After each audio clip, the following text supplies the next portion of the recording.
Support for the community programming of WSKB is provided by the Dunkin' Donut Shops of Westfield and the Sardinia family. It's nice to know that even as the world changes, Dunkin' Coffee remains the same at 7 convenient locations throughout Westfield.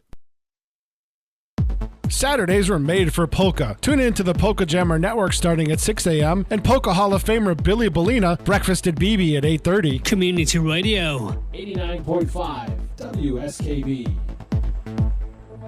Live from Studio 120 at Westfield Technical Academy, this is WCPC Channel 15 and 89.5 FM, WSKB Westfield.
Almost.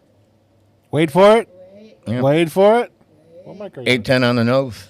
Okay, that makes me feel better. All is right with the universe. We are in balance. Ah. Good morning. Everything's in balance except for this bloody thing. It's still spinning, saying get Windows ready. That's because you need it. You need a newer computer. I know the very second, Peter, that I need to run something off for a meeting or I need to work on something right away, I know it's going to say updating. I should have gone through this last night. Because Should've, could've. usually I'll start the computer up the night before, and it'll be ready. All And right. I just didn't because it booted right up. And then You silly person. and then you. the USB ports this morning didn't work. So So now I did the reset, and now it's spinning. well, where And, are Lord we? and Lord knows that right now buying another computer is the last thing I should be doing I know. because I come home. From where, Ken? Wait. It doesn't matter where. It doesn't matter where. Yes, it does. I got home to a refrigerator that wasn't refrigerating. Oh no! Did you lose a lot of food? Everything on the freezer side. That's so painful. Did you have a lot in there? Yeah, it was packed. Probably meat. Yeah. Yeah. So can you remortgage your house? Yeah. I'm so sorry to hear that. I've never had that happen. I have. Oh, it's this is the second time for me. Sucks. Never had Yeah. that happen. So luckily, and I determined what the problem was, and I ended up buying a new fridge on Sunday, which isn't going to show up until October 26th. Holy How the moly. F can these? Do you have that speaker turned up in there? No. Okay. Why, are you hearing something weird? The other room's not even plugged in. Maybe the TV's on. Oh, I think I'm coming had out. that I'm before, coming out in the yeah. other room here. Talk No, that's amongst not plugged in. yourself. Talk amongst yourself. Welcome, everyone. It's Tuesday That's morning. not plugged in, Ken. He's October not going to listen to me. 15th. Well, he probably can't hear you because he's off his headset. Welcome, everyone, to Ken's Den. Ken is actually here this morning. To my left. Good morning, Ken. Nice to Okay. be back. The other Are you room's up? not plugged in, Ken. I don't hear myself in the background now. Maybe We it had was the that TV. last week. No, it's gone. I turned down the speaker in the other room and it went away. Are you sure it's not plugged in? Are you sure you're not hearing voices in your head? Oh, I was. Yeah, it's not plugged in. No, I was hearing myself. Yeah. I think Now you're hearing and now I'm not. I'm not hearing anything. Weird. I mean, I'm hearing you. I'm hearing, but I'm not hearing voices. Well, wait, I am. Wait. No, Oh, never mind. you know what? The X32 is on that computer, and that speaker might actually be a monitor on that computer now. No, but- there's no way for Don't that to happen. even start. If it's not plugged in, there's no way for it to have the speaker over there work. Well, was I imagining that I was hearing myself No. echoing? No, it happened last week, didn't it, Peter? We had an echo in there. Uh, Echo. It was the TV. Remember, we had the TV turned up, yeah, the TV was turned up. and that's what we were hearing. We were getting voices. It's from on the TV. 8, so somebody was in here watching it. Half the time, I feel they just mess with it just to mess with it. I don't know. I don't All right. know. But I'm looking at my board going, Yeah. no, there's nothing there, really. Yeah. Well, it's gone now. I'm happy. I think. Are you happy? No, I'm not happy because I bought a new bloody refrigerator. But that should be. But But now, okay, this is where I was going with this. October 26th it'll be delivered. How the F do these places expect you to go 2 weeks without a refrigerator? Yeah, I don't understand that. Well, it's not their fault, I suppose. No, it isn't. I think they decided that it's. Can not you pay their more concern. for rapid delivery? No. Interesting. Mm-hmm. We had to order a new And fridge. I know it doesn't take 2 weeks. Even if they had to get it out of California, it doesn't take 2 weeks to truck it over here. Then what's the holdup? They should have stuff like that in stock, no? Depends on what he ordered. Did you order anything special? Is it special? Are you I special? didn't. They only had white in stock, and I'm not going to put a white fridge in. There you go. That's because nobody else wants white either. I Yeah. don't mind Most people white. want stainless steel nowadays. No, I don't like stainless steel, and I'm going to tell you why. It's going to go the way of the mustard-colored and copper-colored refrigerators. Don't forget avocado. Oh, it's very God, neutral, yes. though. It'll be gone. Avocado and copper. Hard to make it look clean, though, Peter. It's very hard to make anything like that look clean. It gets smudgy. I don't So like smudgy. over the weekend, we had some fun. Did you watch this, Ken? Yeah, I can get into that in a minute. I'm going to finish up with my fridge rant. Rant away, my darling. Rant away. No, but luckily, the compressor is only half dead. So the freezer side, It's gone. I'm using as a refrigerator. Okay, that'll work. All right. Yeah, and I go in there twice a day with my infrared, and I'm measuring 30 to 40 degrees. Okay. You're good to go. So I'm good to go there. So the stuff that was in the fridge side, I haven't lost. How old was your fridge? 40 years old. Oh God, Okay, you got well you got then. you got plenty of life out of that Well, thing.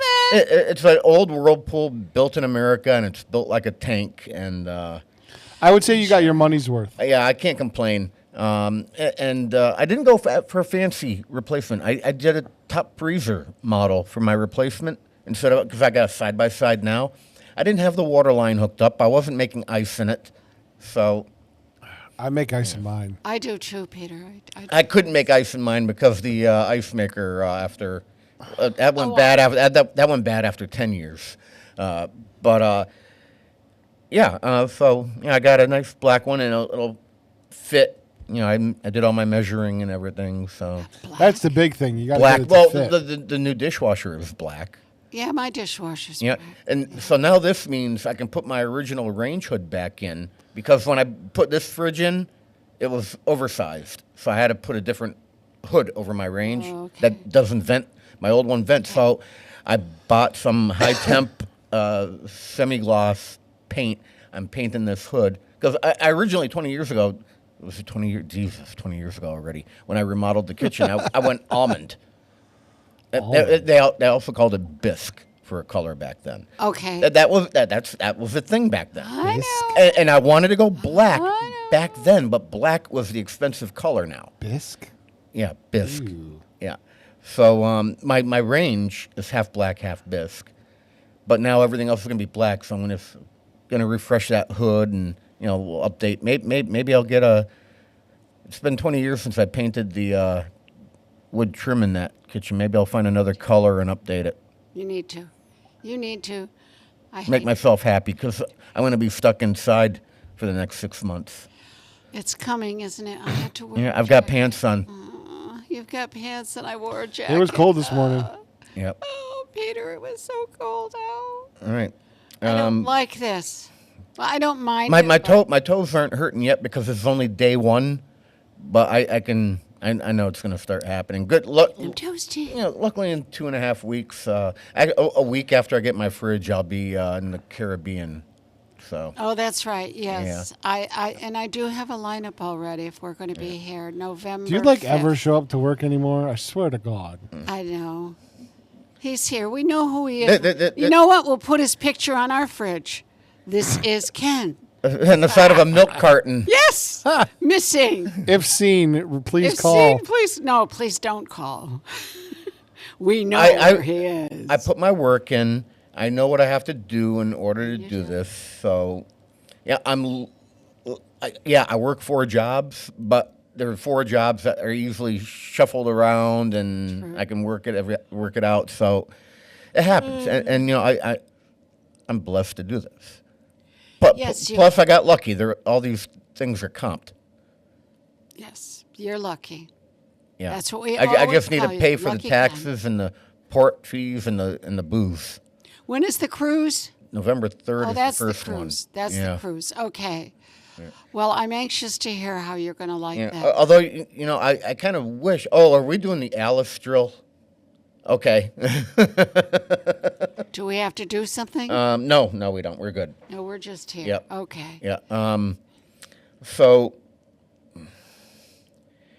although I enjoyed my time out in Vegas, which we'll get to, I think we have a music video, not a music video, but a little film about it.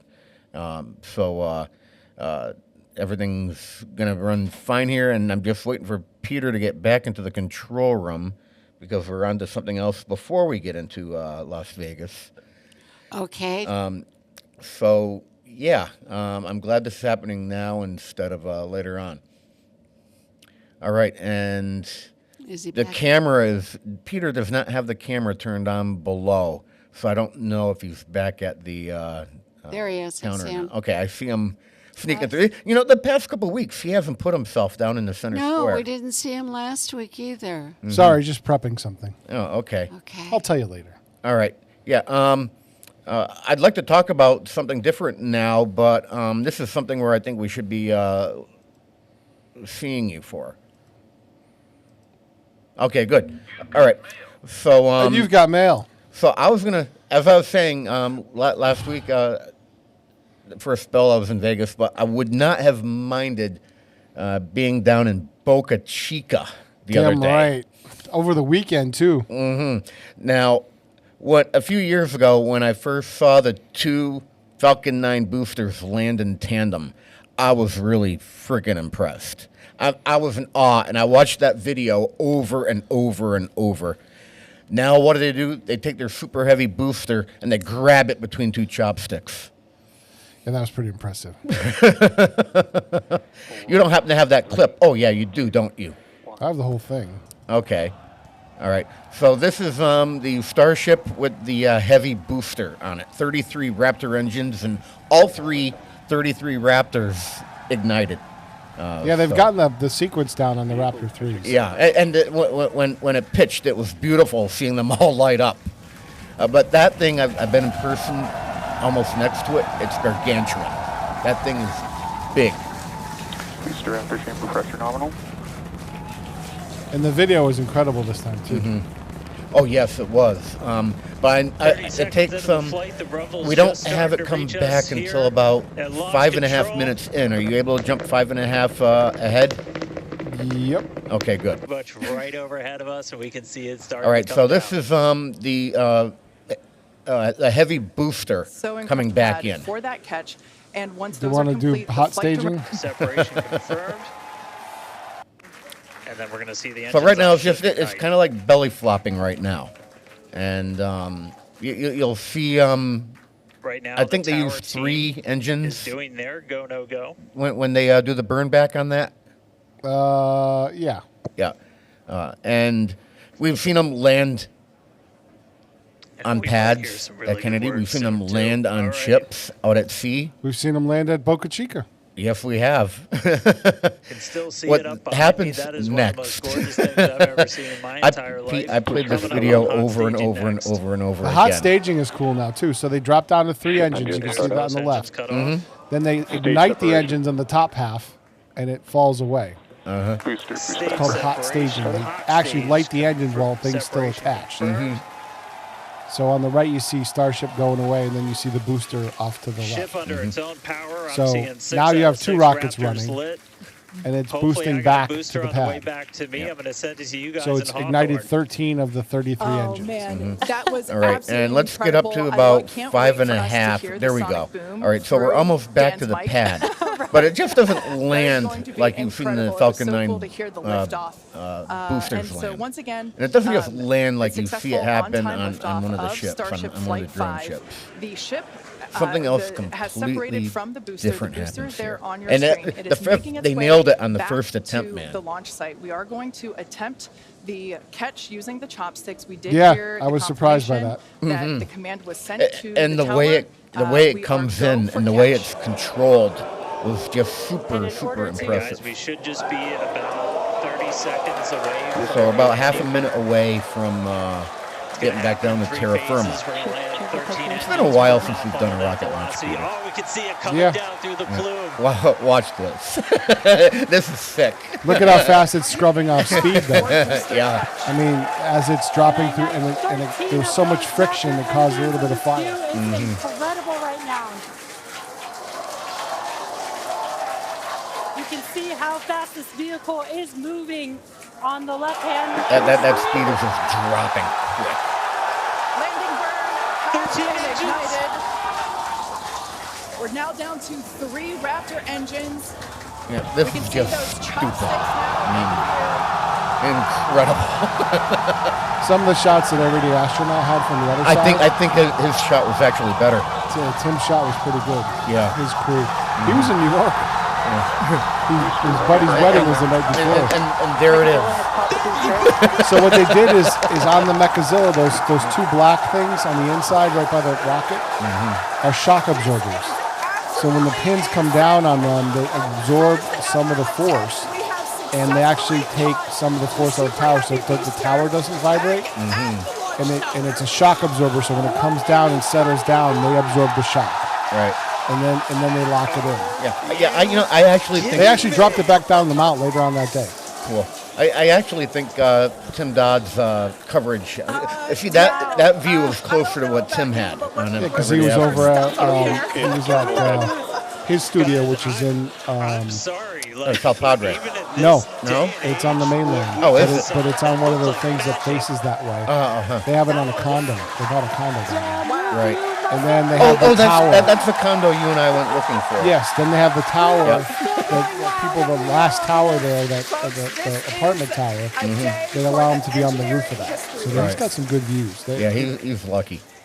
Well, I mean, they now have resources because they have a lot of people that fund them. Yeah. So now, at some point, Starship returns back for a splashdown. Start to see Was that determined if that was a RUD? on one of the flaps No, there in the it top was not. left-hand Okay. corner of your screen. It was a controlled landing, and then when it tipped over, either the flight termination system popped or, obviously forces on the rock on the upper stage. Once again, And Starship there's now nothing left in the at tank. T plus 1 hour It probably. nine Okay, yeah, I was seconds thinking into more it its was flight today, FTS and not a re-entering RUD. the Earth's Either way, atmosphere. nobody said yet, but Currently this is about re-entry. 45 kilometers above the surface of the Earth, now 44. Any questions, Cal?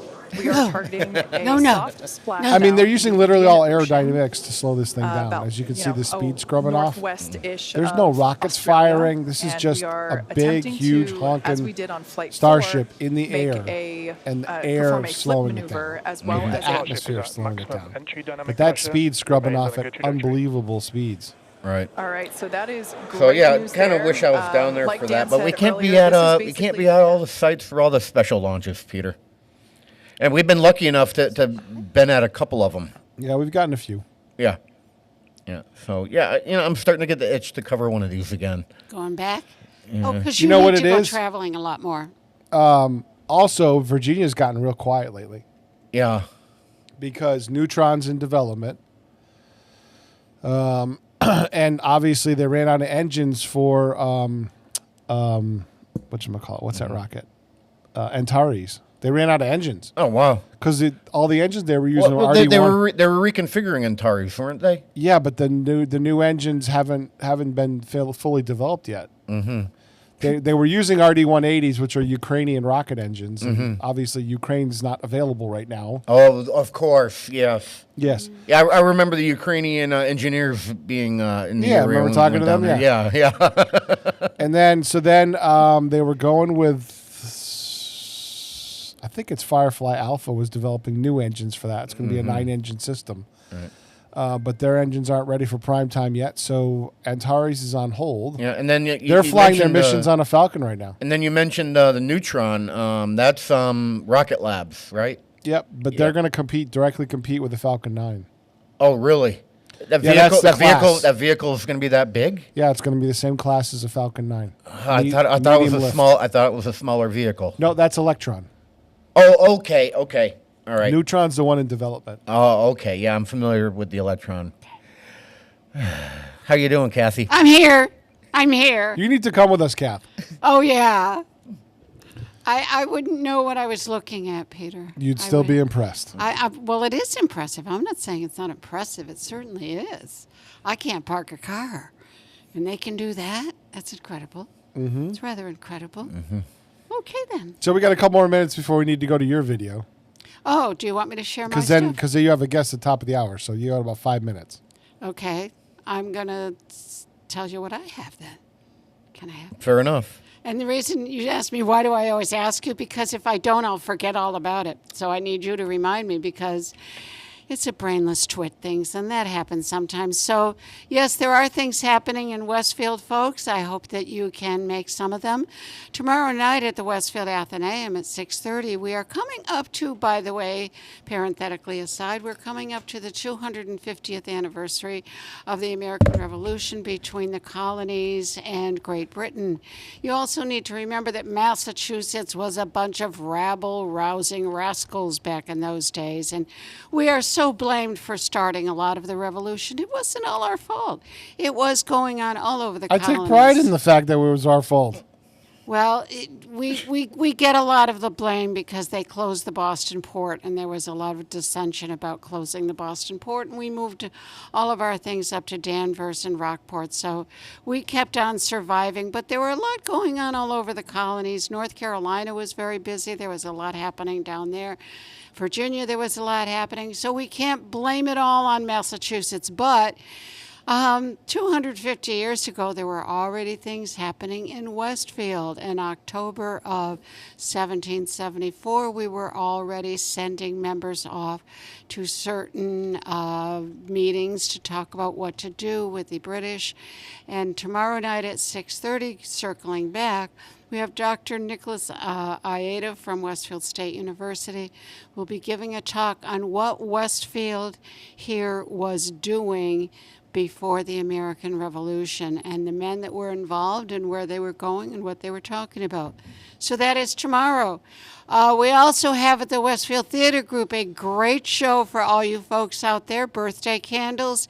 It opens Friday night. We have a performance Friday, Saturday afternoon, Saturday evening, and then the same is next weekend. I believe curtain is 7:30. I have been told I am not in this one. That's not what I was told, but I am told. I think I would have noticed that. But anyway, I have been told that you will laugh, you will cry, you will really enjoy it. It is somewhat unusual. It is a straight play, and it is only 90 minutes for those of you who don't like sitting still for long periods of time. If we want to just get in and get out, this would be the play for you to see. An hour and a half, no intermission, but you can get refreshments in the beginning, so it won't be totally foodless. We will entertain you, we guarantee it. For more Excitement guaranteed. Absolutely. For more information, go to westfieldtheatergroup.com online. You can order seats and pre-pick them, or you can buy tickets at the door. There are special prices, of course, for seniors and children. We are fully handicap accessible. There is a lift on the outside of the B building to get you in and out, and everything is fine once you get in there. So if you have any questions, just give us a call. Beep! This message has been deleted. What? Nothing. I said this message has been deleted. Are we ready yet? See this? You're still not... No, it's a different screen. Every now and then, you just have to remove the power brick and remove the battery and just force your computer to rethink things. You're forcing it to rethink? Yeah. Oh, speaking... Peter! I'm interrupting its process. And you know what? You can't do that with a new laptop anymore because the batteries aren't removable. Peter? Yes. We have our new system in, and there's a new control board, and it's all digital. Oh, you redid your lighting system? Yeah, we're still not done. They're still setting lights today, but the control board is, I don't know, maybe 18 inches wide, whereas our last one was like 49 feet long. This one is only very, very tiny. Oh, yeah, the DMX boards are small. Yes, it is, and now I have to relearn a whole new system. Yeah, I'm not super fluent in DMX. And this is all touch. I mean, I kind of understand it, but... Yeah, and they came in last night and they did some training with us, and they were wonderful, absolutely fabulous. But what'd you get by from ATC? No, we went through theatrics. Oh yeah, I know theatrics. Yep. And my problem with it is, it's like a new computer or a new cell phone. You have to work with it. You know, somebody can stand there and tell you about it all they want to, but until you actually sit down and look at it, and it's amazing what this little teeny tiny board will do. Yeah, I'm assuming they pre-programmed all the looks and all the presets. No, everything's in there that we need. I couldn't even answer any of your questions yet because I haven't really sat down on the board and the big thing with DMX is actually programming the appliances to do what you want them to do. Once you have that done, then you just... That's the big work, yeah. Yeah, that's the big work. After that, you just... It's just you a have matter presets. of pushing. It's all finger controlled. Mm-hmm. It's just a matter of finding. You have to learn what one does what look. But it's all But here. once you figure out what button does what look, it's going to be so easy and simple it's for all, you. you don't even have to figure it out now, Kenny. It's all there. It tells you. And if you don't know, you just press the help. And up comes this tutorial. I think I know somebody who works with somebody who does lighting. You know, it's just, but you know what? I will bet even because technology changes so quickly, I will bet this is even newer than what he has. No, You haven't been to 52 Sumner. I know, I know, but it changes so fast. Yeah. And the trouble is just you have to, first of all, you have to not be afraid of technology. I am not. I know a lot of people my age are not comfortable with it. Oh, I can't. I have people who say, well, I don't do that text messaging. Really, because that's so complicated. I don't get that when people say Yeah, I want a flip phone. you know what? I know people who had them. I know people, and they were forced. But if you're not afraid of technology, you're all set. But it just takes sitting down and going through it. You know, it's like with a new cell phone. You're not going to pick it up and use it right away unless you're really tech savvy.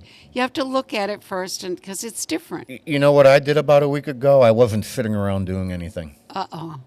What did you do? What did you do? Wait a minute. You were gone. Mm-hmm. Yes. Yes, ma'am. Was it for something important?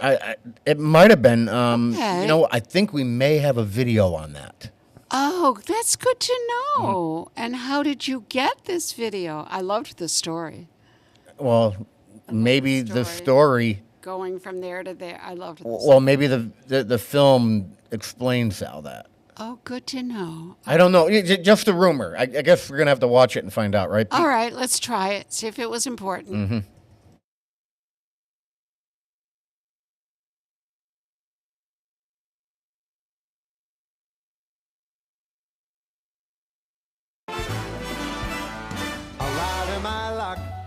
I'm taking my chances with all the odds in my favor. I'm shooting for the moon, taking a gamble on you. I'm shooting for the moon and taking a gamble on you.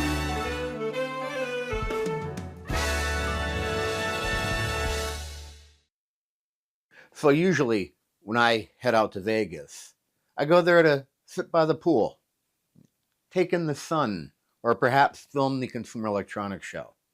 But this time it was different. This time I went to see the Tropicana Casino and Resort get imploded.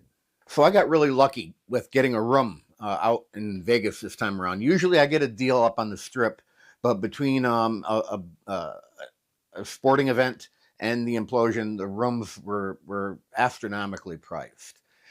Luckily, Tuscany Suites, about 1.5 blocks east from the Strip, I was able to get a room for $90 a night, no resort fee. The room was huge. I had them in about 500 square foot, had both a tub and a shower, anything you would want in a room. So I got into Vegas, I got into that room.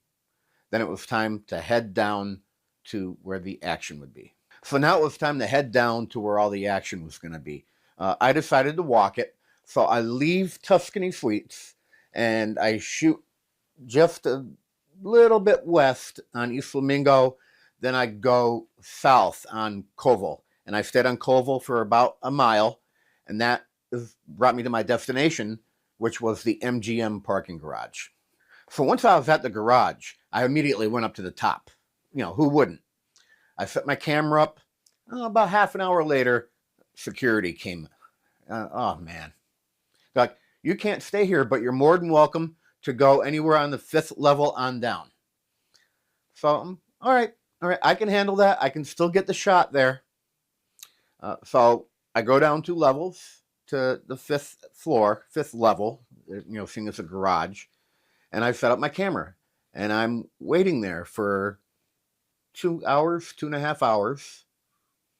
And all of a sudden, a tarp comes dropping down from the top of the building. Well, it would have been great if that security guard had mentioned to me that was going to happen. So now I need to go running around to find a shot. So I head out of the garage and I walk up to the strip. And I knew the strip was going to be closed down, but I wanted to see what my options were going to be. And there was this great sergeant that I met from the Las Vegas Metropolitan Police Department. And I had a media badge on, so he knew I wasn't just an everyday tourist, for one. And B, it seemed that I appeared to know the area.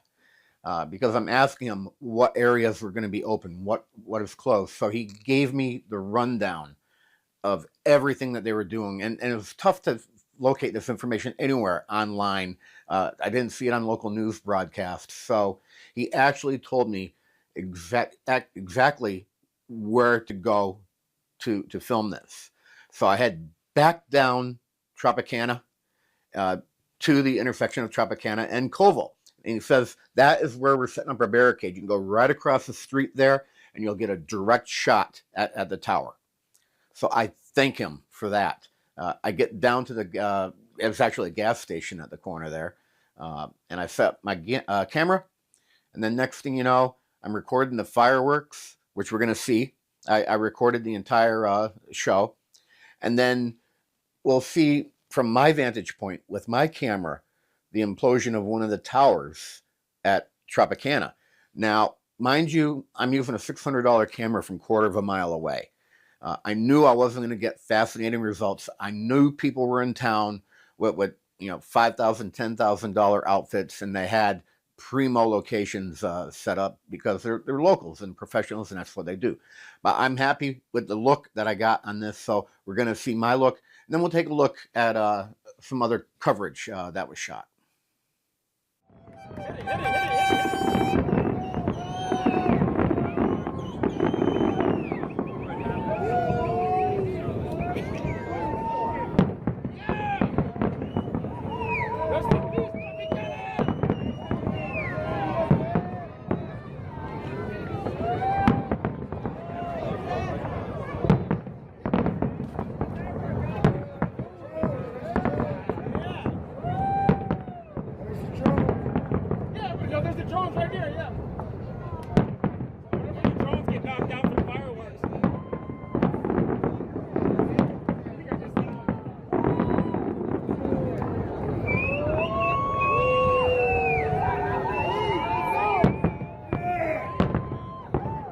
Pease, Tropicana!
Big bangs, come on.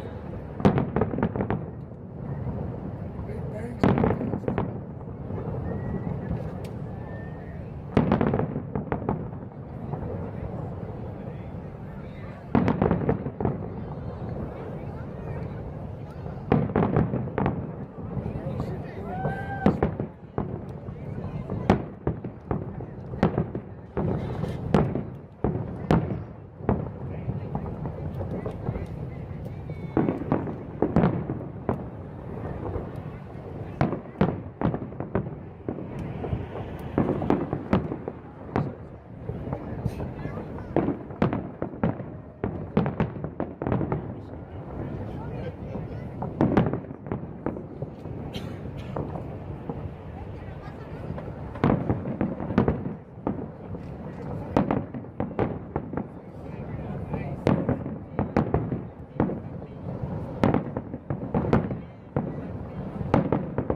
So you can see how there really wasn't anything set up for public viewing for this. The entire show, the drone show, the fireworks, the implosion, it was made to be broadcast. It was made for television. There weren't supposed to be anyone in the area to view this for obvious reasons, but you know, some of us found places to be able to witness it. That implosion, it's completely different when you're in person, because you actually feel the thump, thump, thump, thump, thump. And then when that building comes down, you feel it collapsing from a quarter of a mile away. You still had that feeling. And it was quite intense. I've never seen a building get imploded before. I'm happy I was able to see this one. Tropicana does have some memories for me. I'm happy I made it to the implosion. So let's take a look at how some of the local news outlets were covering this and some other private footage.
Wow, that is hard to believe that those were once the buildings.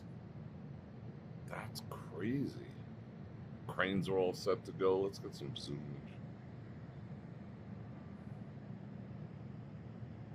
This debris was all here yesterday. But look at that. That's the north tower, that's the south tower. It doesn't look like a lot of debris for an entire freaking building, but however they did gut it. So yeah. Should we zoom in a little more? Yeah, let's do that. Let's get you real tight now. Let's see. I'll go slow so you don't get seasick.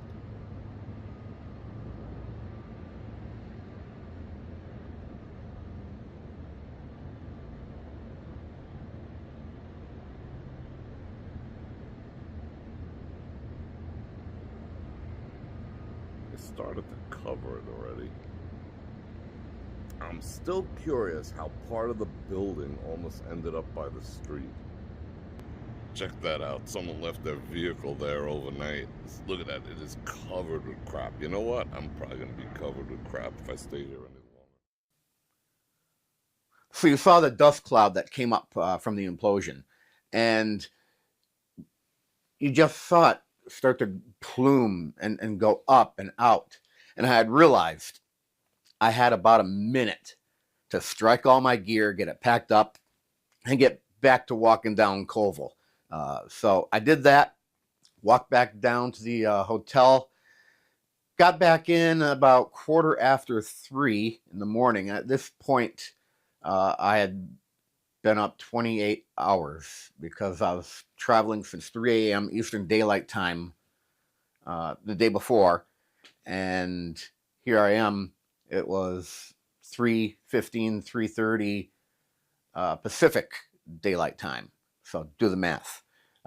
Very tiring day. Slept in till about 10 o'clock that morning and enjoyed a day or two by the pool in Vegas with above average temperatures, actually record-breaking temperatures, typically 80 to 85 this time of year.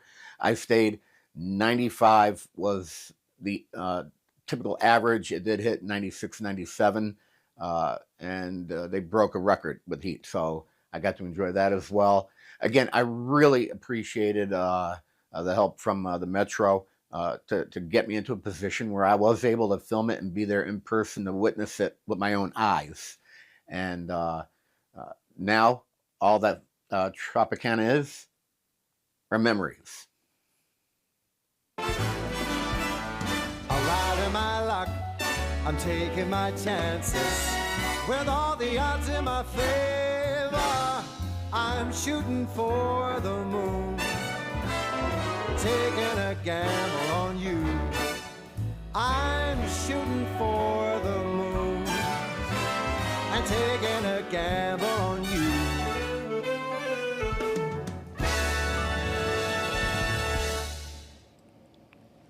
So I actually think I ended up getting some darn good audio, some good sound on that compared to some of the other clips we saw. I like the chipmunk. The chipmunk? That's hilarious. That's hilarious. You know I'm going to go out of my way to, do something a little cheesy here and there, right? That's not cheesy. I did it to get a smile, you know? And you got one. I certainly So did. there you go. Good job. Yeah. I'm jealous, but I'm glad you went. I think it was a once-in-a-lifetime thing. Yep. I know it was a trip that you had to tack on, and it added some hardship to what you were doing, but it all worked out in the end. Yeah, I flew for points, and the room was $90 a night, and I stayed 3 nights. Not horrible. Oh, gee, you forced yourself to stay in 80-degree weather in a resort. 95. Oh, gee. But here's the thing now. Kevin. Here's the thing, and I think Mr. Coles would also appreciate this. If there's ever another building implosion that needs to be filmed, I know how to do it now. I know what not to do, and I know what to look for. So it was an education. It was also a learning experience because I've never shot a building being imploded before. Now, I knew I wanted to get the height. I knew height was going to get you the best shot for these. I couldn't get the height. And you could see in my film with all the You just need fireworks. clear line of sight. Yeah, well, with all the pyrotechnics going on, the smoke kind of came. It came down. It lowered itself down to the ground, which made shooting through difficult. I was able to get the camera to focus on that Miller sign on the side of the building. Yeah. That's why everything around it looks soft. But I was actually able to keep that building in focus when it came down. Between it being dark outside and all the smoke, it was difficult. But I'm happy I'm there. And at the same time, that rig was up on a tripod with a lift on, an extension on it. That camera was 8 feet up in the air. It's tricky. So when that happened, I didn't have to worry about manning and operating the camera either. I was able to actually just stop there for half a minute and watch that and witness it. And as I said in that film, the thump when it was going off. I will bet you could. Yeah, it's almost as good as a rocket going up. Well, those were great shots. Really great shots. Mm-hmm. All right. So, yeah, that's what happened last week. Okay. All right. I'm running a little bit over. We're going to do our top of the hour. And then after that, I will have Kelly Pease in here. And that's your cue.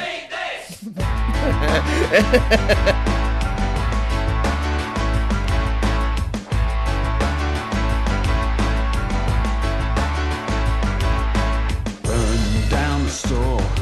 Take what you want and more. Shop until you drop. Voodoo consumer never stop. Load up on supplies. No sale, no compromise. Gun crazy down the mall. Voodoo consumer, take it all.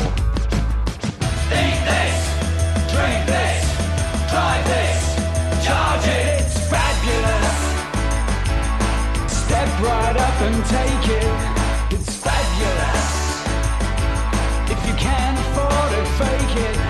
Be deviously dangerous, ridiculously cool. Let's make it fabulous.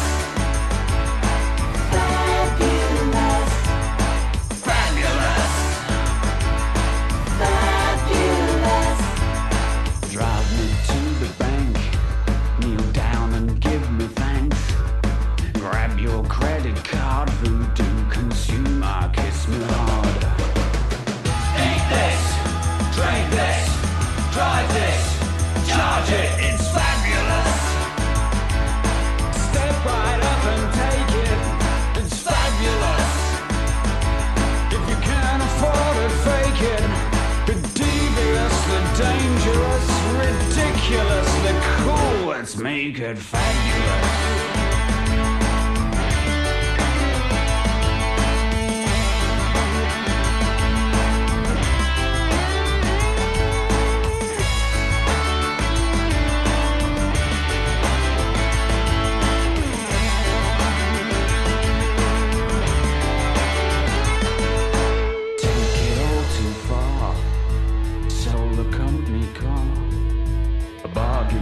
Too late, voodoo consumer terminus. Eat this, drink this, try this, buy this, wear this, fly this, play this, charge it, it's fabulous. Step right up and take it, it's fabulous. If you can't afford it, fake it. Be deviously dangerous, ridiculously marvelous, meticulously treacherous, disarduously cruel. Just make it fabulous. Fabulous. Fabulous. Fabulous. Fabulous.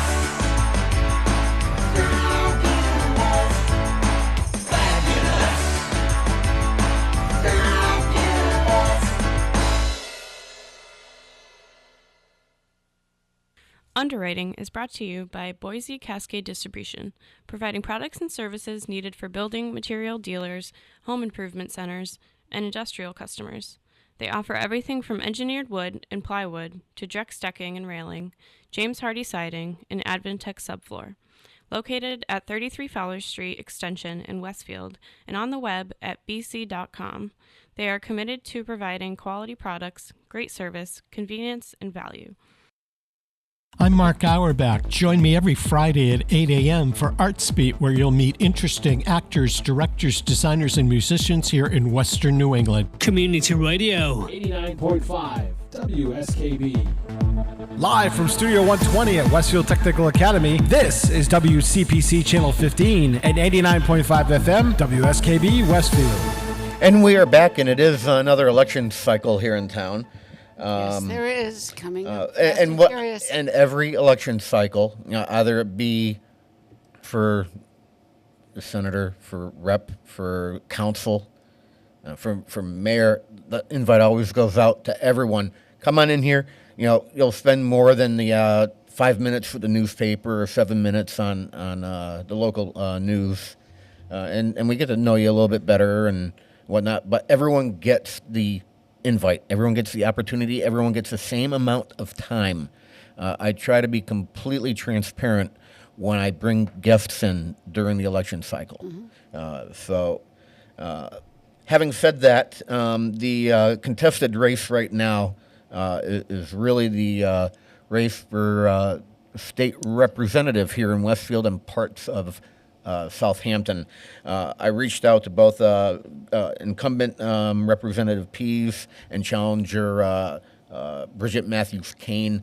Bridget could not find time in the schedule. She did thank me for asking. I'm on good terms with her outside of anything. I see her at the council. We talk. She just couldn't make it happen. But because she did get the opportunity, Kelly still gets to come on in. So I'm welcoming you to our election special, Kelly. Yeah, well, thank you. Right in the middle. It's always fun coming. I always like having you come in here. Yep, it's always good. We usually do it at least maybe a couple times a year. I think when I'm in office, you call me in or something. It's always a good time. Yeah, the next time you're either going to be a civilian or you'll be in here with your aide again. So okay, we don't know that yet. But you are running on the Republican ticket for state rep. I am. Yes, I am, and I have all of Southampton. Oh, you do? I have just about all of Westfield except for 6B was cut out, and then I have all of Southampton. It's all of Southampton. All right. Why was I thinking it was only part? Am I messing it up with 6B? Maybe. Yeah. Maybe. Yeah, because 6B, and that was a really good. That was a good district as well. I hated to lose that, but just with the redistricting, it was our numbers didn't come in for Westfield, and usually we'll get Montgomery, but that wasn't going to be enough to get me there, and they were pulling Rep Finn out of Springfield to make more minority-majority districts in Springfield. So he gave them a precinct here and a precinct in Agawam. So then I lost 6B, and I got all of Southampton to make my numbers work. Yeah, I know as far as the senator's concerned, this last cycle we lost them in Southwick. And now Southwick is basically covered by one person who does all of Berkshire County and what's the other county out there? Franklin. Franklin, yeah. Oh, yeah. Well, you got the Senator Marks that covers, that's a huge district. And I think Smitty Piganelli went all the way down there, but he's retiring now this year, so he'll be missed. He was a good guy out there. All right. So what's it like going to work as a Republican here in Massachusetts? Are you able to get things done? Yeah, I mean, you get things done. You work across. I mean, there's, the last night of our formal session, supposedly, because we will get called back in again before the end of the year to finish a couple of bills we didn't get to, mainly the economic development bond bill. But so the last night we go in, and we're there all night. We leave at 9 the next morning. We had like 14 bills that we wanted to get done, and we got 4 done. So that was very frustrating. And it's a lot. Is that commonplace? No, it's not so much. I mean, it's gotten worse, it seems, over the last years. But that's the leadership, the speaker and the Senate president. They're not I don't think there's enough give and take. And they're the same party too, aren't they? Right. So it's right. They're against themselves. Exactly. One of my colleagues, a Democrat senator, was on the Senate floor as we were all leaving at 9 a.m. to drive back home, and he was giving a speech, and his speech was basically that this was ridiculous. I think he's retiring too, but this is ridiculous. I mean, because all of us can agree on 90% on what are in all these bills. So he was saying that you're telling me that we can't come to a compromise in the last 10% and help the Commonwealth because again, 90% of what's in these bills we agree on. Right. So I think for the most part, so there's a little bit of pork in there that somebody doesn't want to give up, and the other person just has to have it. There's something in there that like the speaker doesn't like or the president of the Senate doesn't like, and they don't want it in there, but the other one thinks it's important. Yeah. So it'll be one item in that, and it causes a stalemate. So getting back to what you talked about, I think the good thing is as a Republican is you can highlight when you think they go too far. Now, we're not going to sit there and pound on the desk or stand on the desk, but what we will do is give up, put in amendments, give up and give speeches, and try to say, hey, we don't think this is right. Now, they're going to get their way because they have the numbers, but in one case, like, let's take the migrant crisis. So we put in amendments that, okay, you have to be a resident for a year. No, got turned down. All right, next time a bill came up. What's wrong with that? Well, next time it came up, it's like, okay, we got to prioritize if you're a resident for 6 months. And then, nope. And then 90 days. Nope. They turned them all down. They voted against all of them. And then we said, okay, how about if you're a homeless veteran family, you get preference? No. They voted no against that. But because we raised those issues, they got so much crap about it, I guess. I mean, over the course of the next month, we came in to pass a bill, and lo and behold, veteran family preference was in there. Of course, now it's their idea. But again, we don't care who takes the credit as long as we're doing what's right for the as long as it gets done. Exactly. So again, we try to just highlight, and I think if you don't have that other voice there, because the Democrats pretty much have to walk in lockstep. Otherwise, they're not going to get committee assignments. They're not going to move up, and they're not going to get. So I mean, where I have the freedom to vote now. Sometimes I'll vote where's a way my party doesn't, and the leader. We've seen that with our senator. Yeah, right. Yeah. No, and they give him a little bit more latitude, but like my minority leader will come up to me and say, "Kelly, why'd you vote that way on this?" And I'll tell him why. Oh, okay. He doesn't care. It's like, I mean, after 2 years of being in the legislature, I was given the privilege, along with my fellow rep Steve Exaros out of Barnstable, who we had elected at the same time. We both got appointed to the Ways and Means Committee. That's the big one. That's the big one, exactly. Yeah. So it's good that you have latitude to represent your community how you think it should be represented, highlight what you think is not right, and then you still get appointed to, like a Ways and Means Committee or something. Right. So, and on the Democrat so it is side, possible to get things done. Yeah. I mean, like take the Economic Development Bond Bill, which is. That's the one we're hung up on right now? That's one of the big ones that they're going to bring us back in to vote on it. So, in that bill, I was able to get when it passed the House, and I expect that it'll be there when it's done, is I had $200,000 for economic development for Westfield. I had $150,000 to go towards the safety complex over in Southampton because they need a new fire station and police station. What they're in over there right now is not very good. And another $50,000 for capital improvements for the Westfield Boys and Girls Club. So I think I'm pretty effective. I think I try to do and represent and put in for my community and do a good job. Does that bill have anything to do with the rail that we've been trying to get in from east to west? I don't know if there's any piece of the rail in that bill, the economic development bill. It'd probably be more of the transportation stuff. But there is some money in there. Right now they got some money. They got some grants out, some federal as well, and I think Amtrak or CSX has some money. So they're what they're focused on right now is redoing some of the stations to get them up to par where they need to be able to make this, commuter rail kind of more viable and get it up and running at least a few times a day. But they're looking at 2029 before it even starts. That date still keeps getting extended and extended. It does. Yeah. I'm looking forward to that. Yes, I mean, and I would, if I knew the schedule when I got to the State House, I would love to take the train in and out, But you just never know what you're going to get into. The thing is, it's been talked for 30 years now, and it's still talking for another 30 years. That's the problem is they make a great splash every so often, and, our congressman rides the train from CSX in the special office car, and that's all you hear about it. It's a great campaign issue while they're trying to get elected. And then it disappears again. That's the problem. Nobody ever does anything about it. Sort of like the Turnpike exit in Blandford. Yeah. They talk about it, they come, they look, they inspect, they design, they talk, and then they disappear. And then maybe they... Oh, no. The people said no.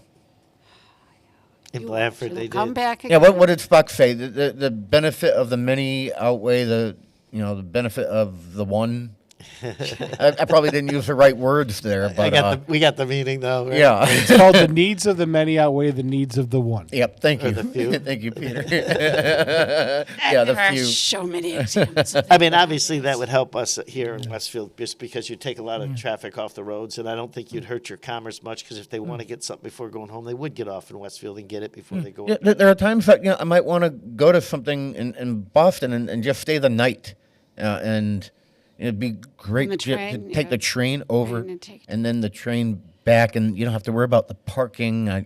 Parking for one night now, depending where you are, is $70, $80. I mean, I don't know. I just get taxed on my parking spot at the State House, so that's all I know. Really? Of course you do. The IRS, they say, "Oh, that's a benefit. You will be taxed on that." Oh, that's considered a benefit. Yeah. Wow. Yeah. Well, part of your package or something. Are you charged rent for your office? You can deduct that. So my question is this: if I'm new to Westfield, which I'm not, and I've known this man forever and ever, so I do know. But I'm new to Westfield. I open my door, and there's Kelly Pease standing there introducing himself. What are you going to tell me as a new person to vote for you? I don't know you. Good question, Kathy. I just moved here. Well, let me give you the pitch I gave in 2020, which is pretty much the same now. It's like, hello, because most people think you're there to sell something, right? So you say, hello. Either that or you're a Jehovah's Witness. Right. That's insensitive. Well, so I say, hello, I'm Kelly Pease. I'm your state representative. I'm just here to introduce myself. And if you've seen my signs, you probably wondered who she was. Well, first, I'm a guy. Right. But that's if you don't know me. But I don't say that anymore because I've been around now for a little bit. But that's a good one. People don't know. No, they don't. Matter of fact, most people would usually smile and nod. Like, yeah, I did think it was a girl, Yeah. That's a really good point. Yeah. Tracy is another one of those names. Yeah. So it was a good. That was a good icebreaker too, because you just kind of lighten them up. If well, I'm a guy. But I think it doesn't matter what party you're in. If you're representing your local community, if you're not fighting for more money for schools and roads, taking care of your seniors and especially in our area, clean drinking water, then those are the core issues. I mean, right? The schools, they the biggest budget item in most cities and towns. They drive our property taxes, so that's why I hope they would take care of it better out of the state. But you got to watch it because more money than they just how they spend it, right? You got to watch how they spend it, But yeah, they need more help in that. And then roads are the biggest thing we complain about.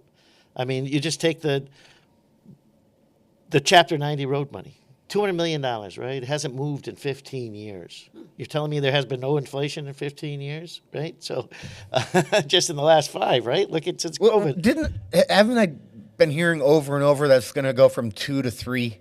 No, what they did do since. I put in amendments and made them take votes, which they voted down, even raising it $25 million, just to $225. That's how old I am, by the way. Sorry about that. So, but again, you look at that. They take in over $800 million in diesel and gas tax, And the 351 cities and towns get 200 million of that. You know, we have like 74% of the road miles. So something's got to give there. Now, since I have been in, they haven't raised Chapter 90, but they have increased $150 million in grant money, right? And they got them in these different buckets that you can apply for to get these grants for road projects. Or Yeah, whatever. you have something shovel ready, you can apply for it. and- Right. yeah. But again, I mean, you get the small towns, the smaller towns who, you know, it's harder for them to write grants or something. I wish they would just increase the Chapter 90 money and just divide that up. And they're supposed to be looking at that formula to do better, you know. And then seniors, again, you got to watch the property taxes that go up because, you know, you get a lot of seniors who they get priced out of the home that they raised their family in because the property tax get too high and they just can't afford it with their budget. So they got to sell their house and move into something Someone's smaller. my father's age, they're getting $1,200 a month on Social Security. Right. In your taxes and insurance, and then you got to pay for food. Careful when you talk about age. Well, you know exactly what I'm talking about then. Oh, boom! There's that mic drop. Yep, there So you go. that's kind of what I talk about at the doors, though. I mean, and then obviously the clean drinking water with PFAS. You know, I served on the interagency task force for PFAS. I was appointed down at the State House. We met throughout the course of the year, a year, 2 years ago. I don't know, time warps now, right? And then at the end of that, we wrote a report. And so this last year, so it would have been 2 years ago we met. This last year, we've been trying to get some of those recommendations through the legislature. Now we're going to start again in January to get some of those PFAS chemicals banned from certain products, or at least let them be known that they're in them, so people want to have, you know. Right now, the initial initiative on that, I think, is firefighters. Well, we did gear. pass the turnout gear, and one of the few bills that we passed last night of our marathon session. See, I pay attention. Yeah, so we passed that there'll be no PFAS in firefighter turnout gear because obviously they have a higher rate of cancer and other problems, which I think they think could be tied to a lot of these. And PFAS at this chemicals. point, with all the advancements, we can do better for fire retardant material. I would hope so. I mean, I think there's a lot of alternatives now. I mean, again, PFAS is in like everything. If it's fire retardant, I mean, from couches to nonstick pans to even toys. I mean, it's And in some of the places it's used, it's harmless. It's when you have access to ingesting and working around it 24/7 that it becomes an issue. Yeah. So anyway, so those are the key issues. I think they're cross party lines. They should be. I mean, it doesn't matter if you're Republican or Democrat. I think those are the key focuses to try to take care of your community. Well, there's always the issue, and I'd like you to prove people wrong when they say that, but people claim that, oh, we're in the western part of the state. Nobody pays any attention to us. Everything goes to Boston. Well, what would you say to that? I would say that it's a fight out here, and I think that our delegation out here, Democrat and Republican, we come together on issues to try to push them through. Like with now having Southampton, I represent Hampshire Regional School. So one of the big issues for out in the more rural parts are regional school, like the transportation budget. They're supposed to be funded at 100%. They never funded at 100%. You know, so those are things that you get together as kind of like a caucus or a delegation, and you try to push forward to get more weight behind it. You know, not just you doing it. And most things you do, you're not doing by yourself. You're doing as a team, as a Western Mass delegation with Democrats, like this whole West-East Rail.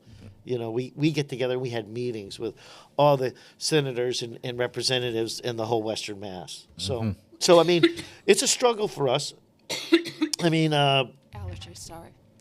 Treasurer Goldberg a few years ago, right, put out that thing saying that Western Mass was not getting their fair share, basically, you know, and you'd hope that shined a light on it. But I don't know if we've made it always progress. feels that way. First it was a dig, now it's the Bourne Bridge. I mean, well, I mean, does it ever end? Well, it does. It is a complaint that you hear quite often from voters. Say, well, we never get anything. It's always done in Mass. It's always in Boston. It's always, and I understand that part of, I think, the issue is there are different needs for an urban area than there are for Western Mass. We're not strictly an urban area. We do have a lot of, if you drive through the Berkshires, you can go for hours and never see another person. You know, it's a whole different creation here, and the benchmarks are different. All of your issues are different than they are in Boston. And we're losing population. I mean, this last Absolutely. redistricting, we lost a representative seat up in the Berkshire Franklin County, right? It got consolidated because the population moved east. So, it's a continued struggle, but you just do what you can again for your constituents. You try your best, and I think, I mean, I'm telling you, it's very. I don't know. It's a really good feeling when you go and knock on people's door and they answer and they said, "Oh yeah, I already voted for you, Kelly. Thank you. You're doing a really good job. I see you out there all the time in the community, and I see what you write up or whatever, and we think you're doing a good job." I said, and that means a lot to me, because I try to do a good job. I don't pretend I'm somebody I'm not. I am who I am, and I'm trying to do the right job. Now, will I make mistakes? Yeah. I mean, there's probably a vote or something that I think, well, maybe I should have went the other way. But I mean, nothing significant, but I mean, so you look back and you learn and you move on. If I can say one thing about this gentleman here is, we'll sit down here and we're going to talk for about 45 minutes straight. But you go to an event where some of the local dignitaries may get up and speak. Mr. Pease over here gets up, talks for 30 seconds, says something pleasant, thanks everyone, and then goes on. We appreciate that.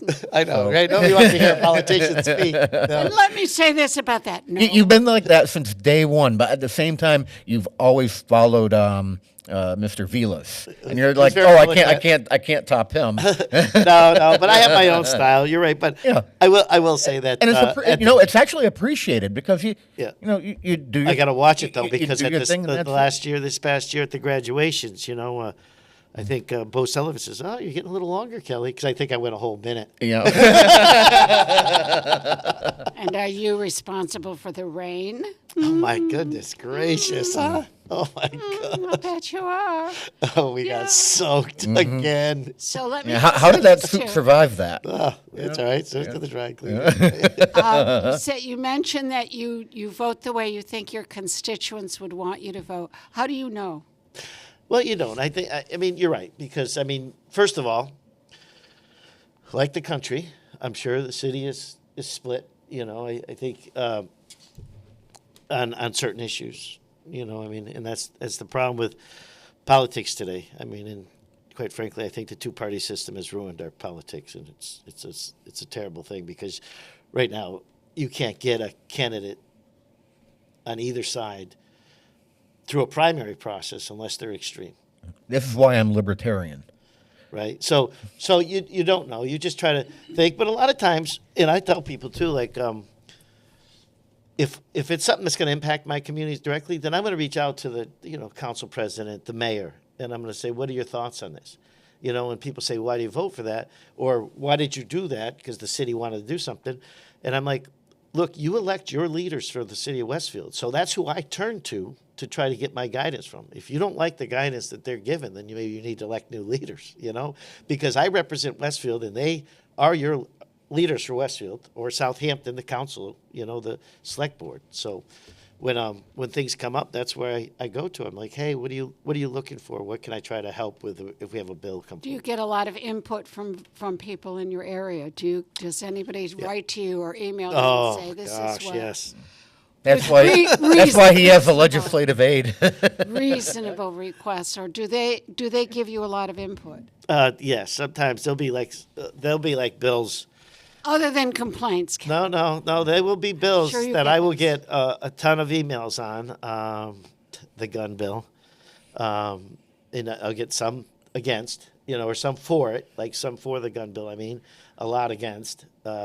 And then, doesn't matter what you do because Maura's going to do whatever she wants. And then you got the vaccine thing that was coming up, where they're going to get rid of the religious exemption. So I got a lot of email from people that, hey, that's not anything we want. So you file those away, and I'll make a folder for okay, this bill, boom, this is the input I'm getting, and I'll look at them too, because if they're not putting their address on there, then I get rid of it. I delete it. If it doesn't say they're from Westfield or Southampton, then I'm not looking at it. I mean, I'll look at it. It must be hard because just knowing human nature the way I do, from working in schools and so forth, it's usually the complainers that yell the loudest. Oh, yeah. So, for example, if you're voting on giving support to a certain school district, it's the ones that are against it that you're going to hear from, not the people for it. Because when we're for things, we don't get all upset when it's not an issue. Yep, you're absolutely right. And then half of them don't go out and vote. True, and it's hard to discern where people stand and what they really truly want. I would not ever want to run for anything in my entire life. No, thank you. Says the chairman or chairperson of. That's different. That's different.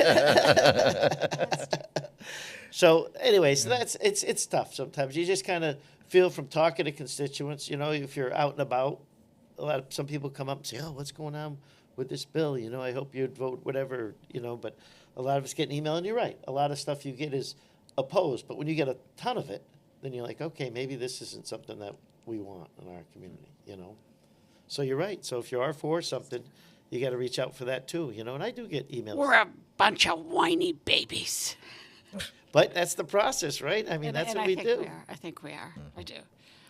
It's easier to complain. It's always easier to criticize someone than it is to be positive about them. So maybe we need to think positive. I like that. So what do you do when somebody says, "Oh, I don't vote. My vote doesn't matter"? What do you say? Come on, buddy. Build it up. Well, first of all, I'd say if you don't vote, then don't complain. Okay. All right. So if you want to, and it does count because you look at some of these races that are decided by less than 100 votes. So if you're telling me that or some of them, I've had colleagues, right, that they were ahead by a couple votes. And then they lose. And then they lose by That's true. 30 votes. So, I mean, it's every vote does when matter. when my mother ran against Lynn Burlingame in the 80s for city council here, that was like a 35 vote difference in that race. Here's the thing that people don't understand. You are one vote, but we are all one vote. Exactly. Everybody is one vote. Exactly. So it does matter. If you have a population of 1,422 people, they all have one vote. That's 1,142 one votes. It does matter. It does. Now, here we're going to get, obviously, being another presidential year. Is it? Oh, I didn't notice. I didn't hear anything about this. Turnout's going to be Are you sure about it? No. I mean, like when we have the mayor race, right, you get about 10,000 people out. And then now, but presidential race, you're going to get 20,000 plus out. Yeah, and is there going to be Westfield- another repeat of 2016 where you vote for the lesser of two evils? I mean, I don't know. Well, all of that aside, moving along. Okay, I'll move along. I see what you're doing there, Kathy. Earlier, you mentioned Chapter 90. Let's quickly talk about Chapter 70. Always seem to be getting more mandates. Now, what is Chapter 70? Education. School budget. Okay. Just for people, I know 90. So, always getting more and more mandates every year. A lot of it could be ESL. It is ESL. Please define acronyms. That's the rule around here. ESL, English as a second language. Is that what you're talking about? Yes. And a lot of the mandates end up becoming unfunded mandates. Chapter 70, though, can help out the schools greatly. Are we going to be seeing Chapter 70 go up? I know 90 we're not, but well, first of all, they're supposed to both be increasing because of the millionaire's tax, right? So we we budgeted for $1 billion from the millionaire's tax, and it actually came in over that. So they had budgeted $500,000 for education. Yeah, they claimed that some of that was supposed to go into education. Right. So what it did this past year is because unlike excise, which, because it obviously didn't raise Chapter 90 money, a lot of it went to MBTA. And a little bit went to East West Rail. MBTA, Massachusetts Bay Transit Authority. Okay. Yes. Yeah. So and then on the Chapter 70 side, the education funding, well, not just Chapter 70, but education funding. I think they used a lot of that to provide free community colleges for everybody. I was just going to ask you about that. So in the last session, we had passed that if you're over 25, you could go back to school and get free college. In this past session just now, recently, we made it free for everybody to go to community college. So we were just having a meeting. Matter of fact, this last week I had a meeting with the Secretary of Education and talking about higher education and talking about what kind of impact that might be having on some of the four-year schools, how their enrollments might be going down. So we're going to have to monitor that because that could be a huge hit to four-year schools. Obviously, well, maybe their enrollments wouldn't go down if 1 year didn't cost $80,000. Maybe. So that's there's other factors involved in that. Yeah, the community college, obviously, enrollment has gone up quite a bit with this new free community college, as you would expect. But so I don't see a major increase. I mean, we got the Student Opportunity Act, which was passed before I was elected, and that's been increasing the amount for school budget. I think we're in coming up on the final years of that Student Opportunity Act, so we're going to have to monitor how that goes because, I mean, it looks like Westfield went up like $1 million this past year in this last budget for the school, where, Southampton went up, $50,000, their portion to pay for the Hampshire Regional, which they're the biggest payer for Hampshire Regional. So I don't think we're seeing the significant increases like from the millionaire tax there, and hopefully maybe that'll change. Well, if they keep fleeing Massachusetts. We'll see. We'll see. We'll see how that ends up going. But I play devil's advocate a lot. Did you see glass is half empty? One of the surveys that came out, and I don't know how reliable it is because you'll find a survey that says, this is right, and then you'll see another survey that says, no, that's the wrong figure. But Massachusetts is one of the most intelligent states. Yeah. That's one of the most educated and present states. Company tells me otherwise. Hey, I resent that. Hey, we resemble that. First he makes fun of my age. Now he's hitting our brains. I'm telling you, Trace, we're out of here. We're out of here, Cal. This is just tracing the wrong demographics. Yeah, I mean, we that's what we're noted for, and that's what they kind of hang their hat on. That's going to bring including business being here. rabble rousers. Yep, right. That's right, because you Tea Party people. That was in the first part of the broadcast. I know. I heard that. So you mentioned you're on Ways and Means. What other committees are you on? I'm on education and higher education, which those are two I asked for since 2020. I'm the ranking member on higher education and on Veterans Affairs. So, good. So I'm on the four committees, the Ways and Means. Well, there's the House Committee on Ways and Means and the Joint Committee. The rest are all just joint committees for education, higher education, and Veterans and Government Affairs Committee. Could you just briefly tell the people listening, because we haven't mentioned it yet, and people may be unfamiliar, what is your background in the veterans? You were an active service person. Yes, I did 20 years on active duty in the military, in the Army. I retired. This December will be 14 years ago. Gosh, I'm getting old. It's not all that long. No. Oh, when you start at it early. Yeah. Yeah. So thank you for bringing that up. I appreciate it. Well, we thank you for your service, sir. Thank you. We certainly do. Appreciate it. So, matter of fact, in case you have to put up with my new billboard down going towards Walmart for the next month, I wasn't going to do one in my uniform like I did 4 years ago, but then a consultant was saying you can still fit in it. I was going to say, does it fit? I don't know if it fits. That picture's a couple years old. Use the picture. It's fine. Yes. Well, that's what a consultant said. Never get away from your military service. Yeah. Pretty proud of it. Yeah, actually, I saw you down on a Flag Day a few years ago, and you had your uniform on. Right. I usually wear it because it's our, and which we haven't done since Don Humison tried to pass the torch to me for Flag Day, June 14th, which is also the Army birthday. It seems like every year, it's in the last 2 years or so that he's passed. It's like thunderstorms or threat of thunderstorms. Yeah. See, it is you in the rain. Yes. We knew it. Oh, blame me for all those graduations. We don't have that issue with the tech school. On my head. I think it's just the rain at high school. Yeah. It's got to be you. Uh-oh. Kid's getting out the booklet. We're going for the voters. We're going for the booklet. For the ballot. I already voted, by the way. Oh. we don't know if anything is going to change. All right. There's a couple of other questions on the ballot. Questions? This year. Questions? Yeah.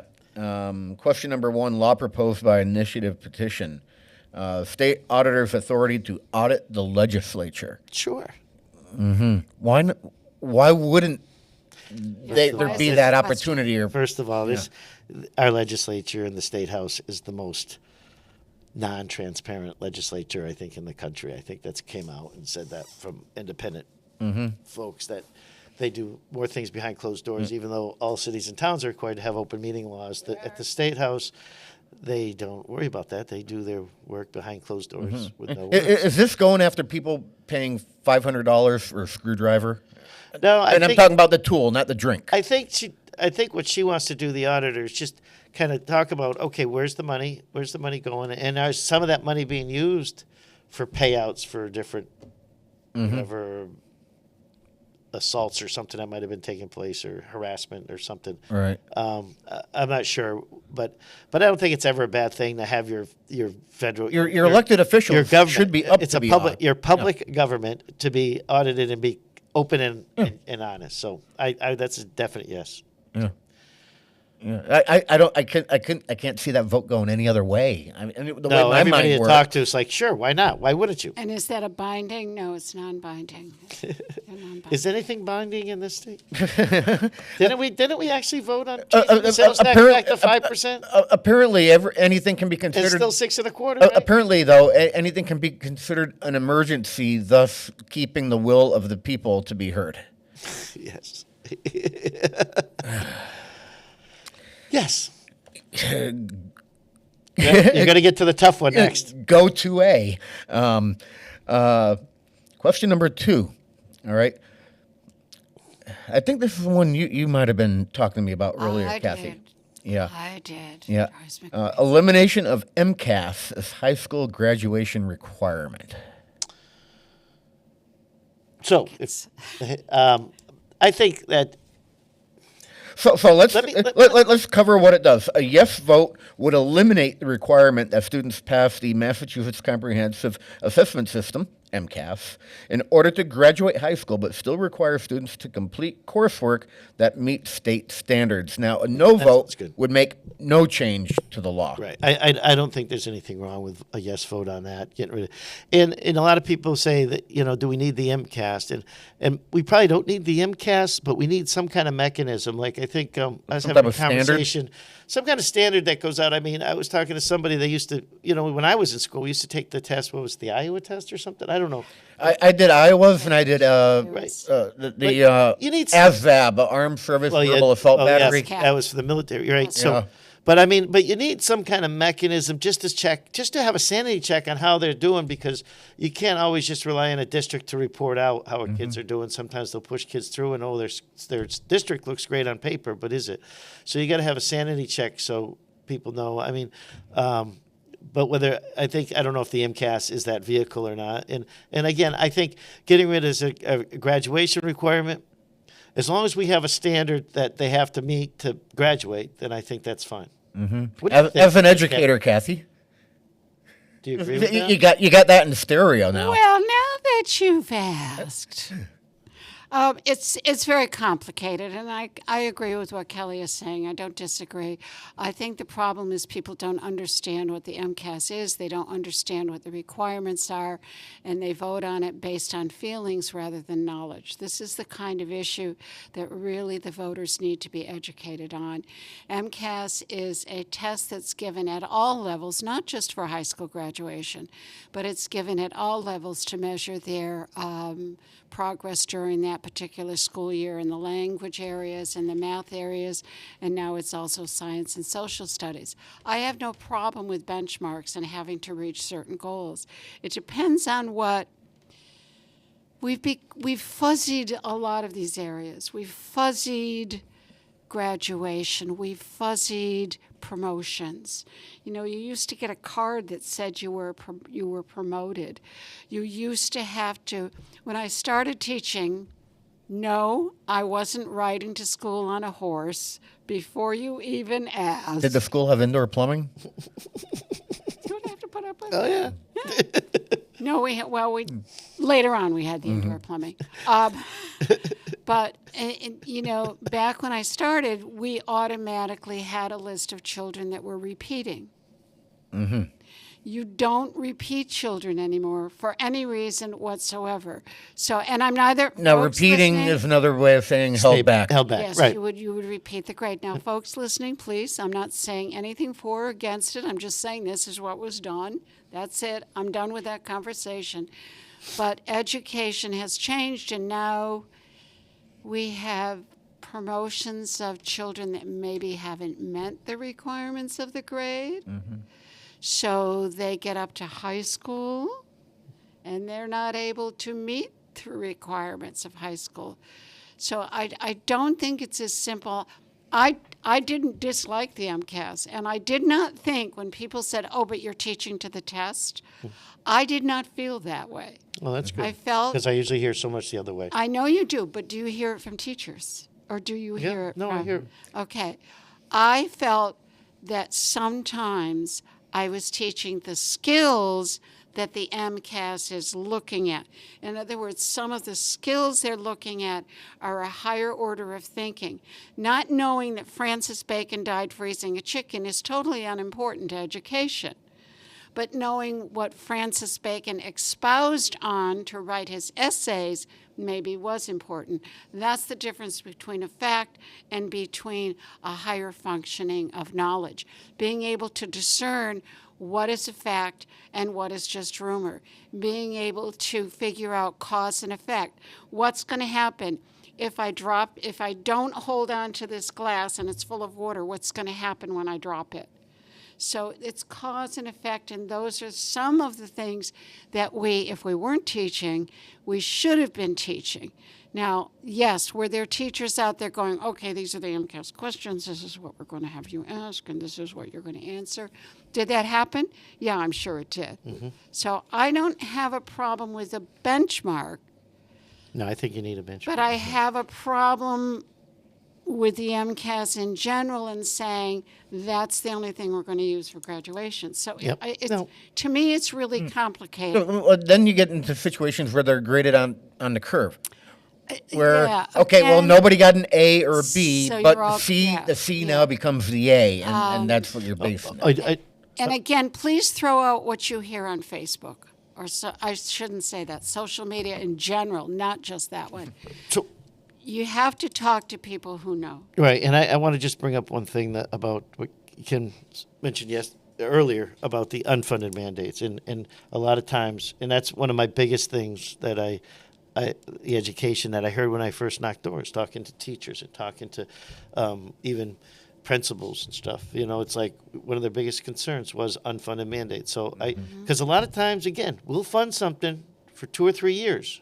The funding goes away, the requirement doesn't, and the schools still have to have that 0.5 person taking care of that requirement that was out there. ARPA. And it does. It's it's gone. It's gone. Yeah. If you take a field trip and you have a child who requires special transportation, you can't take your field trip because you can't accommodate that special transportation. So. And look, you're talking to the girl who went to school with steel braces from polio. So yes, I've been there, done that. I'm with a whole generation of people who couldn't go to college because some of them couldn't get up the stairs. So I get that. I'm not saying that's bad. That isn't it.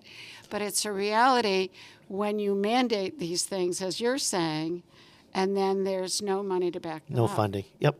And that's why I stand against. So.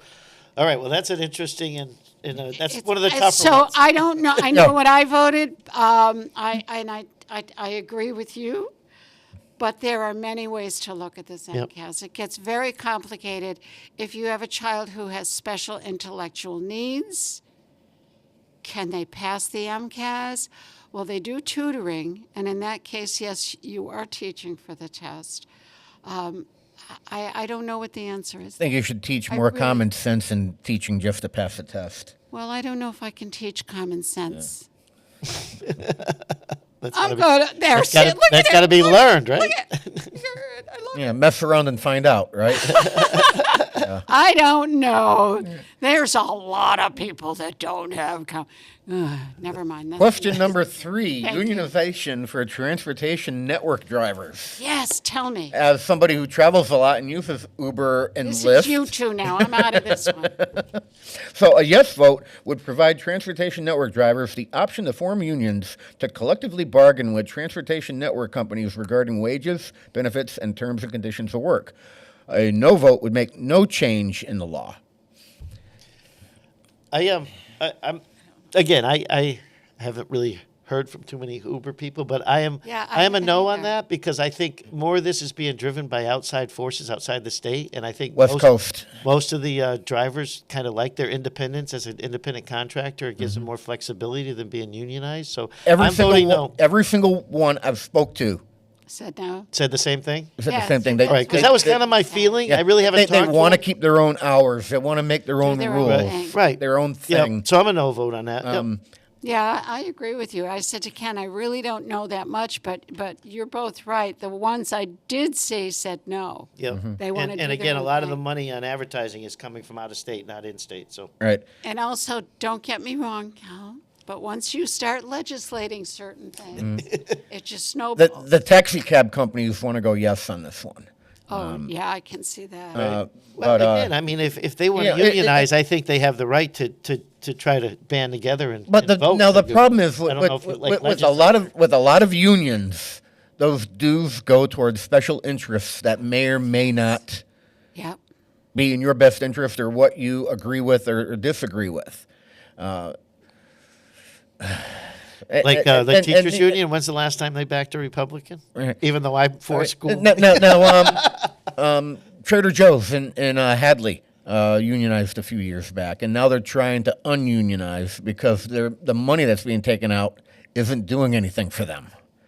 Well, sometimes you maybe got to look at the end game too, right? A yes vote on this is going to increase the just cost. Remember, unions are a great thing. I mean, we wouldn't have a 40-hour work week. We wouldn't have a 2 days off a week without unions. So, I mean, they helped a lot in this country, so we couldn't have gotten where we are without them. Where we are, we couldn't have done without them, but at this point in time, do I want my money going to a special Well, then that's interest? your personal call, right? Yeah. Yep. But I do know that if this does go through, it may slow down rideshare out in this area because it's going to cost more. Mm-hmm. And yeah, I don't think that's going to go through, though. And, because usually when you're a rideshare driver, you try to pick up a fare where you have something coming back as well. Yep. So now if I need to get down to Bradley and I do Uber or Lyft and they can't get anything back, they're going to refuse my call for a ride. So, yep. We even Ubered in New Zealand. Oh, yeah. They have it everywhere. There's a lot written up on question 3 in here. Okay, question 4. Is this psychedelic? Question 4 is limited legalization and regulation of certain natural psychedelic substances. Mushrooms, ladies and gentlemen. So my wife was kind of. I think Oregon has already passed this. So my wife, who already voted as well, was kind of like, "Oh, I don't think that would be a bad thing." And then she was reading it before she voted, and she goes, "But it gives you the ability to kind of home grow stuff." And so she goes, if it was just kept in the medical field, then that would be one thing. But when you start doing the homegrown stuff, she goes, that's a red flag for me for psychedelics. So she voted no on this, and I kind of agreed because she pointed that out to me. I can tell if you microdose, they can be very helpful. Oh no, I think helpful. I think there's. I mean, obviously, a lot of things have come out since this question about how helpful it is for certain people. But again, this question, I think. Again, from what my wife said, I haven't looked through the whole thing. She said that, oh, no, she read the homegrown stuff, and that's a concern. Huh? Yeah. I did read it all. Yeah. And it does talk about the homegrown stuff, right? Not just medical. It's like. Oh, yeah. That goes from page 25 to 40. Oh, God bless you for reading that for me. That's a lot. All right. Question 5, probably one of the most contentious ones. Really? Depending on what side you're on, really. Minimum wage for tipped workers. That's another one. That's a hard no. I don't think the wait staff want it. The owners definitely don't want Every it. person, Anybody that's in that industry doesn't want it. So No, I they think don't seem to want it at all. No. I hate tipping, not because my daughter waitressed and I always tip 20 and better. I don't hate it from their standpoint, but I never think it's fair. I don't think the way we do it is fair, only because you do it in Europe, right? Or Europe, if you and I go out to eat and you order a steak and a couple drinks, your tip is going to be higher if I ordered a grilled cheese. But she's made the same trips. Oh, yeah. Do you see what I'm saying? Basing on, I'm not against tipping. I'm against the way we do it. It's not fair to the waitress. Right. She's going to make as many trips if she brings me a soda and a salad than if she serves you a steak dinner and lobster. But I don't see that raising the price is going to do any good. I don't think that's going to help, is it? Raising the price or raising the minimum? Raising the minimum.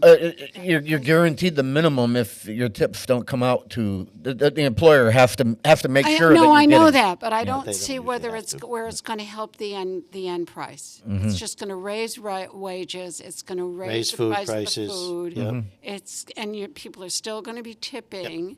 I don't see where we're going to get an advantage out of it. Mhm. I don't. The waitresses are not. So- The wait staff is not. So we're pretty much against it, Ken. But you said that you thought this was controversial. So are you for it? Contentious. Contentious. It is. I believe it is. We're of the same mindset, so when it comes to this, so it doesn't seem that way. But there's a lot of people out there who are insisting that this is the best way to do it. Where we seem to forget the increase to minimum wage. 5 years ago, I think that went in to $15, and we all said this is going to raise prices on everything from groceries to restaurants, and everyone said no, it'll trickle down. Now everyone else will have more money.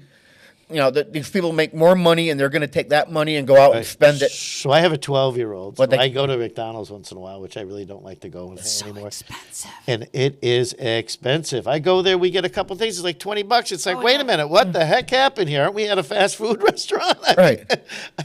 I have gone to the fast food restaurants for just myself, and it's been between $11 and $12. Right. Mm-hmm. You can Now, get a I good. I can go get a to a decent local cafe for lunch and get a sit-down meal for that. The cost of anything is astronomical. I can get a right now. It's burger and unbelievable. I can get a burger and fries at In-N-Out Burger in Las Vegas for $7.50. He just wants to go to Vegas. I know. Don't even talk about it. I just want That's because cost of living out there I is just a lot want to go less. to Germany, so it's okay. All right, look at this, 9:58.5. Kelly Pease, I want to thank you for coming in to chat with us for a bit, ahead of this election coming up. Where are you going to be standing out, and where can people get in touch with you if they have any questions? Well, they can go to kellypease.org. They can look over my webpage, www.kellypease.org. And at the bottom, there's also a place to put in a question or your information and ask for a lawn sign, or just say you want to be part of the team. I'll email you back and let you know where we're going to be, and you're more than welcome to join me. I do ask for your vote on November 5th. And 21 days from now, then this will all be over. Oh God, I know. And then I get to go to Germany and go see my baby granddaughter it's here for the first time. Oh, that's so fabulous! She'll be 3.5 months old. Matter of fact, my son and I we FaceTime a lot, but And you know what? It's worse when you go, because up to now she's a face and it's okay, but once you see that baby, you're gonna wish you never had to leave. Yeah. Well, we're gonna go over there. She was in your first grandchild. Is it? Oh, okay. Yep.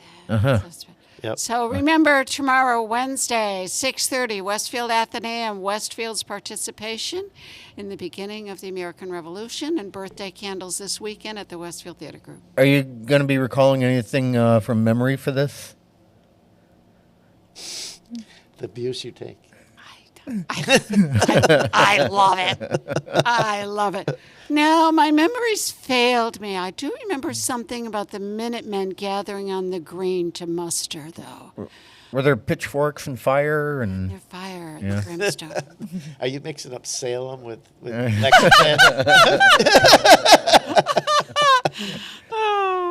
Thank you for coming in, Kelly. We wish you luck. I appreciate it. Thanks for having me. It's always a pleasure. Now I'm going to drive to Framingham for a National Guard update. Isn't that fun? Oh, okay. You know what? Framingham, Peter and I are going the exact opposite direction when we're done here. We're going out to survey the Berkshire Theater Critics Awards. There you go. Yeah. There you go. We'll have a safe trip. I'll go the other way. All right. Thanks again, Kelly. That's all I got for you.